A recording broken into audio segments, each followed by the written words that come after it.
প্রিয় শিক্ষার্থীরা, আজ আমরা পড়ব নেপোলিয়ন বোনাপার্টের সংস্কার। ফরাসি দেশকে আধুনিক চরিত্র দানের জন্য, অর্থাৎ ফ্রান্সকে আধুনিক চরিত্র দানের জন্য নেপোলিয়ন বোনাপার্ট প্রশাসন, আইন, বিচার, ধর্ম, শিক্ষা, অর্থনীতি সহ বিভিন্ন ক্ষেত্রে অভূতপূর্ব সংস্কার সাধন করেন।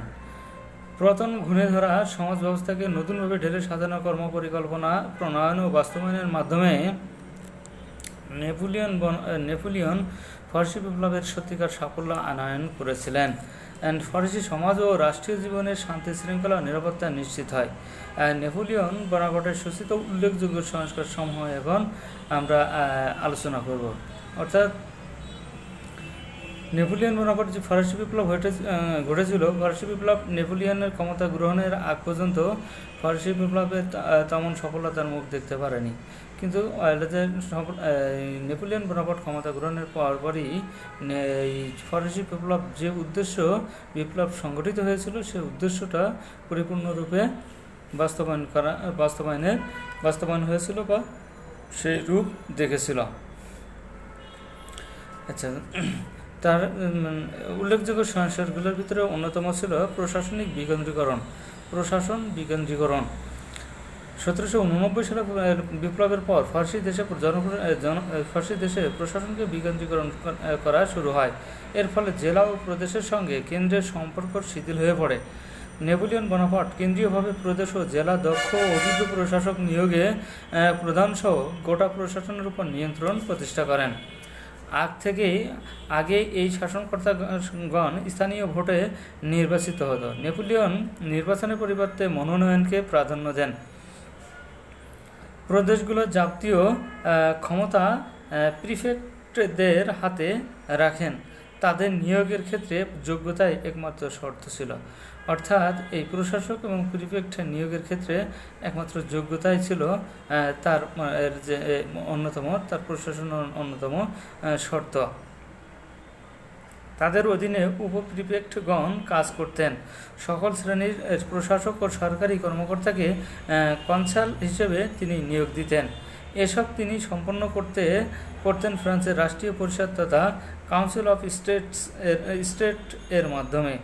উক্ত পরিষদের সদস্যদের তিনি মনোনীত করতেন নতুন যে কোনো আইনের উৎস হিসেবে এবং প্রশাসনিক বিচারালয় রূপে এই পরিষদের গুরুত্বপূর্ণ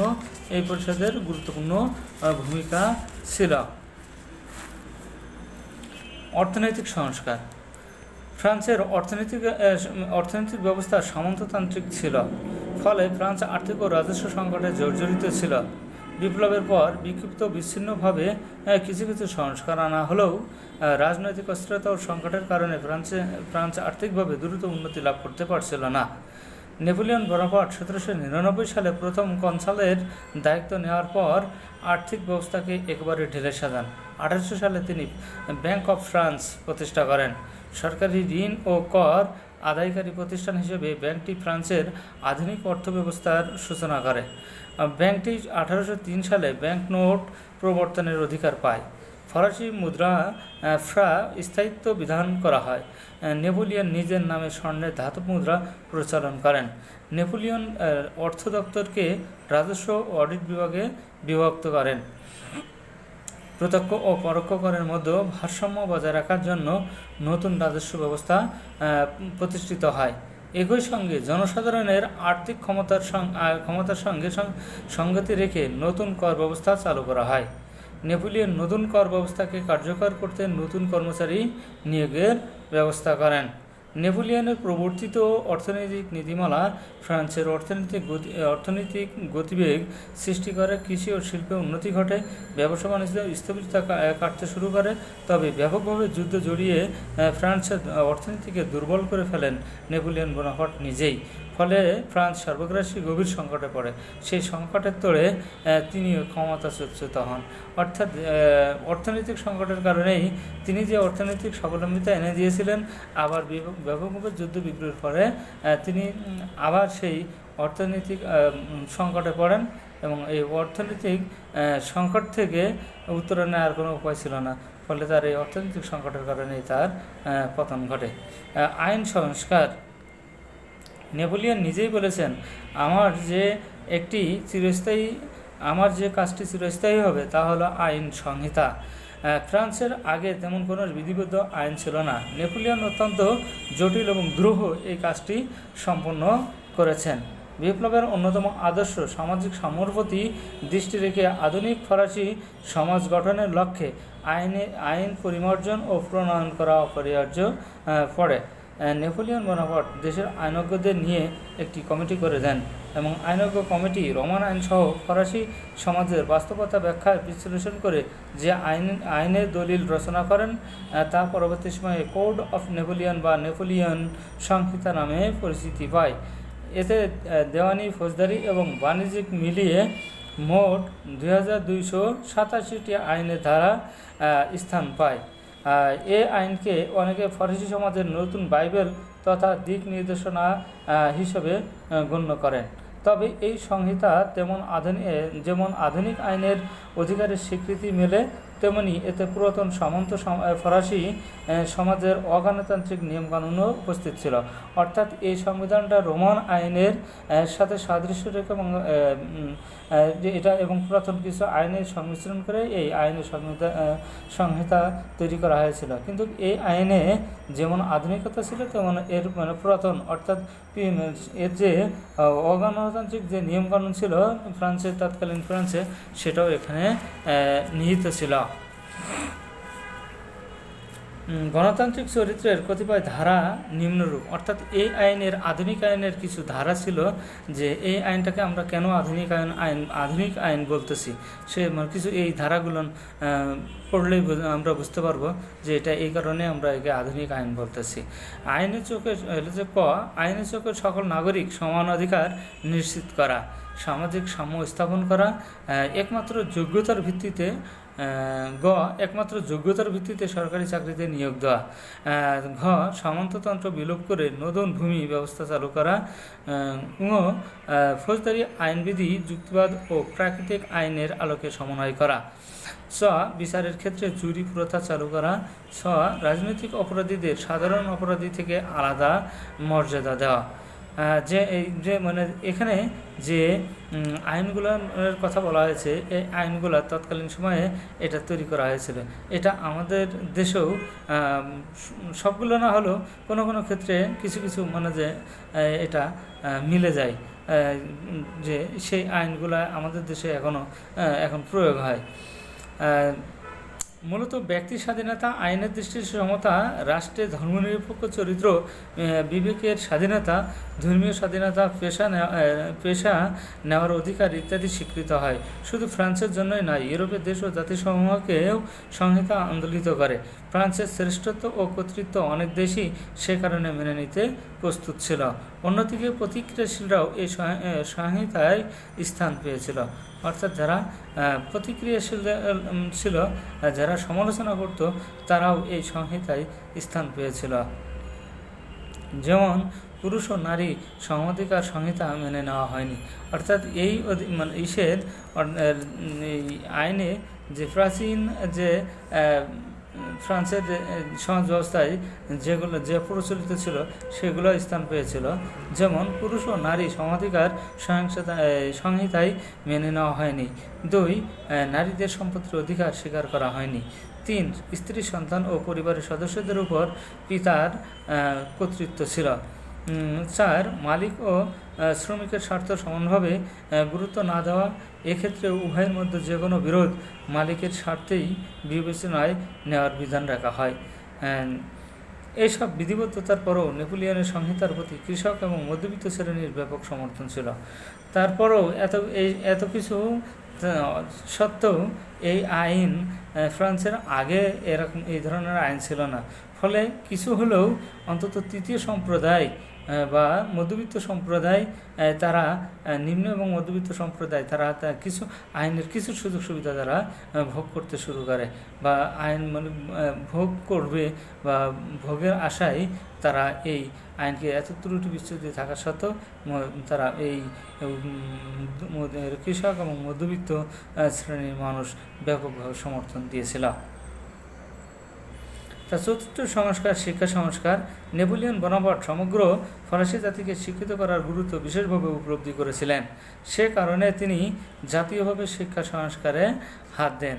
তিনি প্রতিটি প্রিফেক্ট অথবা সাব প্রিফেক্টের অধীনে একটি করে প্রাথমিক বিদ্যালয় স্থাপন, মাধ্যমিক ও গ্রামার স্কুলগুলোতে ভাষা শিক্ষা, শহরের লিসে তথা সরকারি আদর্শ বিদ্যালয় স্থাপন উল্লেখযোগ্য ছিল। অর্থাৎ তিনি শিক্ষাটাকে সমানভাবে গুরুত্ব দিয়েছিলেন, যার কারণে সমানভাবে গুরুত্ব দেওয়ার কারণেই তিনি প্রাথমিক বিদ্যালয় প্রিফেক্ট বা সাব প্রিফেক্টের অধীনে একটা করে প্রাইমারি স্কুল প্রাথমিক বিদ্যালয় স্থাপন করেন।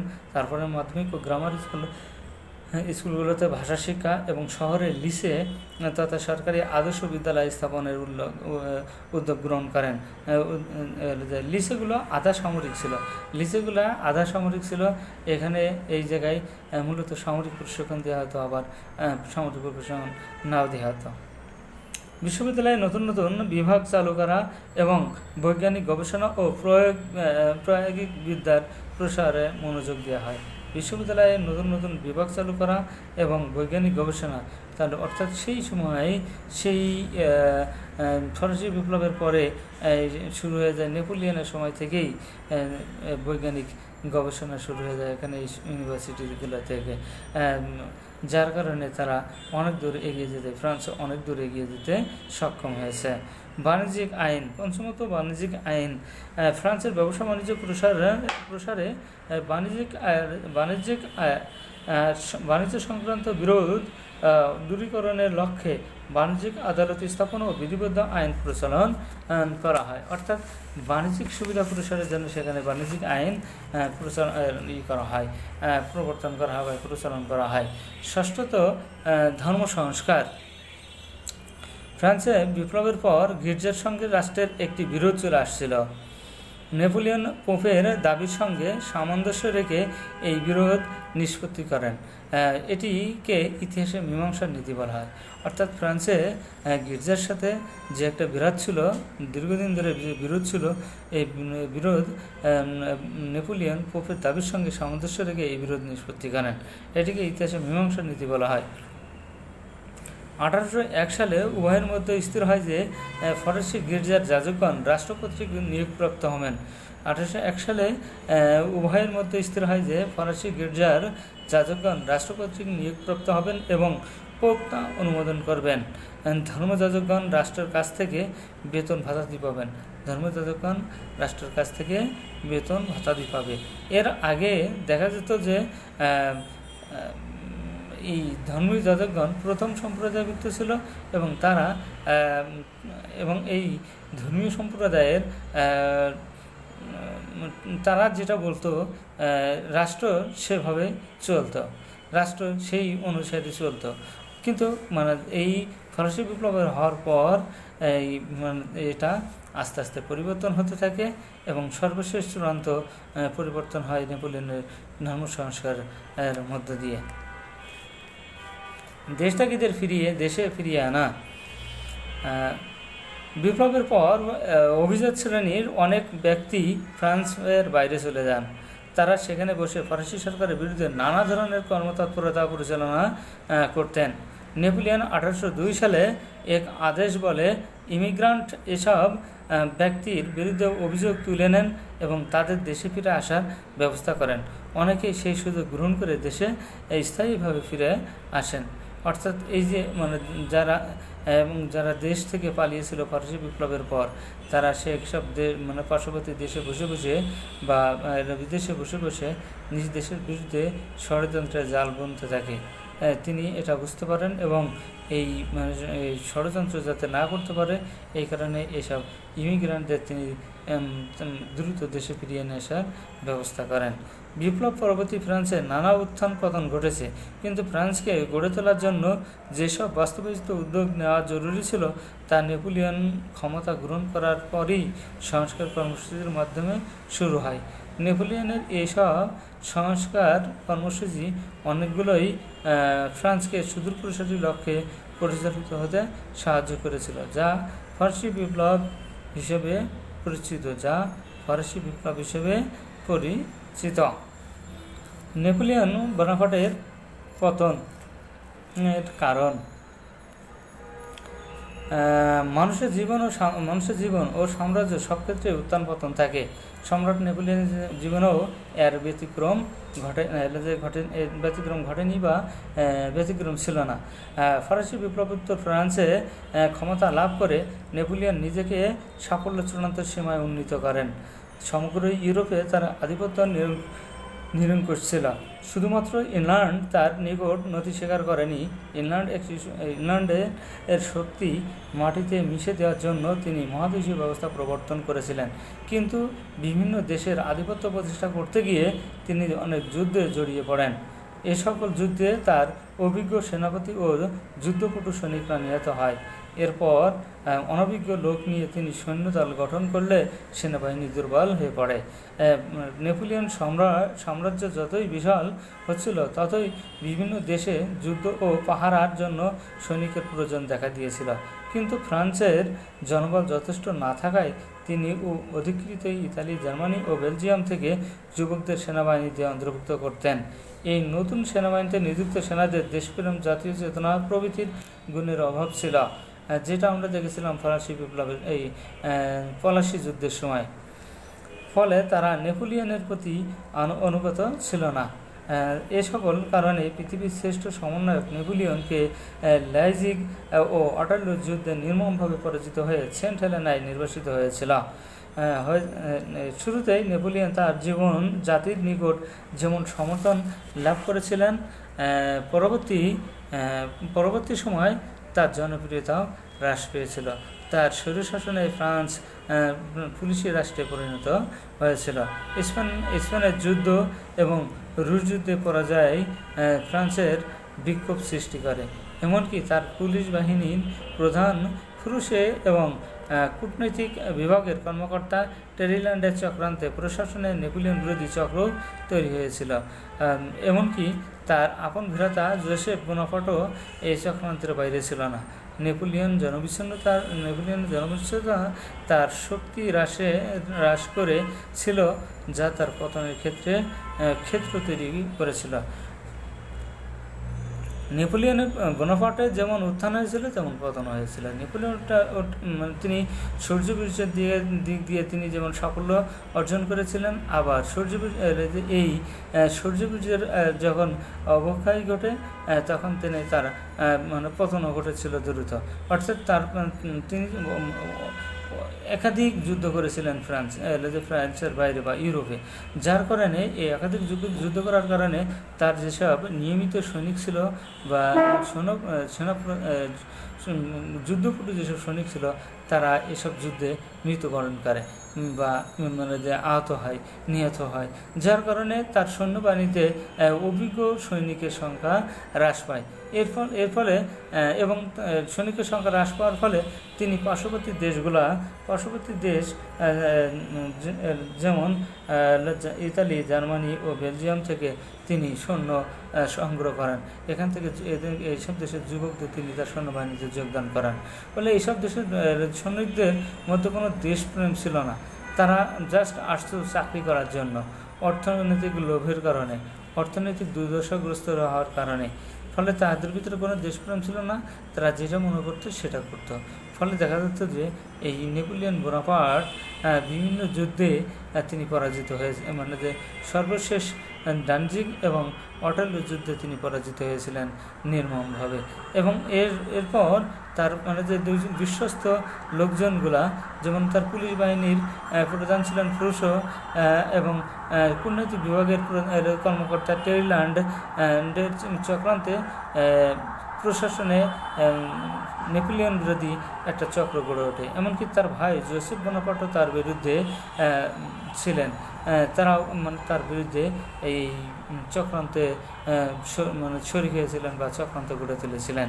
ইতিমধ্যে জনগণ তার অতীত গৌরব মহিমাকে ভুলে যেতে থাকে। বিদেশি চক্র তার বিরুদ্ধে সামরিক জোট গঠন করে যুদ্ধ প্রস্তুতি গ্রহণ করে। ইংল্যান্ড নেপোলিয়ন বিরোধী জোটকে অর্থ ও নেতৃত্ব দিয়ে সাহায্য করে। ইউরোপীয় বৃহৎ শক্তিগুলোর সামরিক জোট গঠনের ফলে নেপোলিয়নের পতন হয়। এছাড়াও এ সময় নেপোলিয়নের অধিকৃত বিভিন্ন দেশে জাতীয় অভ্যুত্থান, বিশেষ করে স্পেনের বিদ্রোহ নেপোলিয়নের পতনের অন্যতম কারণ হয়ে দাঁড়ায়। নেপোলিয়ন বড় ভুল ছিল ছিল মস্কো অভিযান। এই অভিযানে তার সেনাবাহিনী ধ্বংস হয়, কিন্তু এর বিনিময়ে তিনি কিছুই লাভ করতে পারেননি, বরং নিজের পতনকে ত্বরান্বিত করেছিলেন। 1789 খ্রিস্টাব্দে ফরাসি বিপ্লব শুধু ফ্রান্সের ইতিহাসে নয়, ইউরোপ সহ সারা পৃথিবীর জন্য এক অনন্য সাধারণ বিপ্লব হিসেবে বিবেচিত ছিল। ইউরোপে আধুনিক জ্ঞান বিজ্ঞান, রাষ্ট্রনীতি, রাষ্ট্র রাজনীতি ও অর্থনীতির নতুন পর্বের সূচনায় এই বিপ্লব গুরুত্বপূর্ণ অবদান রাখে। সাম্য, মৈত্রী ও স্বাধীনতা এ যুগের অমর বাণী হিসেবে স্বীকৃতি পায়। ফ্রান্সে ব্যাপক অর্থনৈতিক, রাজনৈতিক ও সামাজিক সংস্কার শুরু হয়, তবে পুরাতন সমাজ ব্যবস্থার সঙ্গে নতুন আধুনিক আইন, নিয়মকানুন তথা ব্যবস্থা প্রবর্তনের ফলে দেশের অভ্যন্তরে নানা দ্বন্দ্ব, সংঘাত প্রকাশ্য দেখা দেয়। বিপ্লবীদের মধ্যে নরমপন্থী, চরমপন্থী, মধ্যমপন্থী ইত্যাদি গোষ্ঠী এর ধারা লক্ষ্য করা যায়। তারাও যার যার চিন্তাধারার মতো বিপ্লবের বাস্তবায়ন ঘটাতে গিয়ে বিরোধ ও সংঘাত সৃষ্টি হয়। এর ফলে বিপ্লব ক্ষতিগ্রস্ত হয় এবং বিপ্লবের প্রতি শ্রদ্ধা হ্রাস পায়। তবে ফরাসি সমাজে বিপ্লবের আবেদন ধ্বংস হয়ে যায়নি। নেপোলিয়ন বোনাপার্ট নিজস্ব ধারায় ফরাসি বিপ্লবকে নিজ দেশ ফ্রান্স এবং ইউরোপীয় দেশসমূহে ছড়িয়ে দিতে সচেষ্ট হন। দেশের অভ্যন্তরে তিনি নানা ধরনের সংস্কার, আইন শৃঙ্খলা প্রবর্তন করেন। ইউরোপে তিনি নানা ধরনের সমর অভিযান পরিচালনা করেন। এতে সামন্ত রাজনৈতিক ইউরোপীয় শক্তিসমূহ তার বিপক্ষে অবস্থান গ্রহণ করে। অবশ্যই পরাধীন জাতিসমূহ নৈতিকভাবে তাকে সমর্থন প্রদান করে। ইউরোপে নানা ওলটপালট ঘটনা ঘটে, তাতে নেপোলিয়নের শত্রু মিত্রের দ্বন্দ্বে নিজেকে ধরে রাখতে ব্যর্থ হন। তবে ইউরোপ গোটা 19 শতকেই ফরাসি বিপ্লবের প্রবাহে উজ্জীবিত হতে থাকে। অর্থাৎ ফরাসি বিপ্লবটা ইউরোপের এক আমূল পরিবর্তনে বিশেষ সহায়তা করেছিল। তো আজ এ পর্যন্তই। আগামী দিনে আমরা আবার নতুন অধ্যায় শুরু করব। তো ধন্যবাদ সকলকে, সকলে ভালো থাকবেন।